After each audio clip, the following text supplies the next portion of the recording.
Was punched in the face while interrupting a burglar. Police say it's a rare incident, but they do warn people to remain observant. Fox 10 News reporter Joe Salvatore has the story. Police say they were called to a home on White Street, just off Navco, before pre-dawn on Saturday.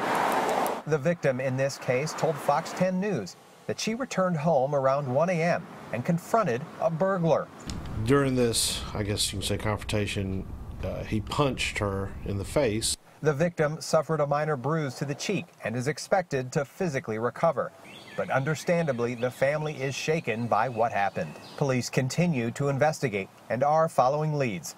There was a call in the area of a suspicious vehicle that we're looking into. Police say the burglar stole money and escaped after assaulting the homeowner. The Mobile County Sheriff's website lists a number of 911 calls about burglaries in the Navco neighborhood just last week. It's too early to tell why her particular residence was picked. Police have some recommendations for you to prevent becoming a victim. They say change your routine. Make sure your shrubs are trimmed so that doors and windows can be seen from the street.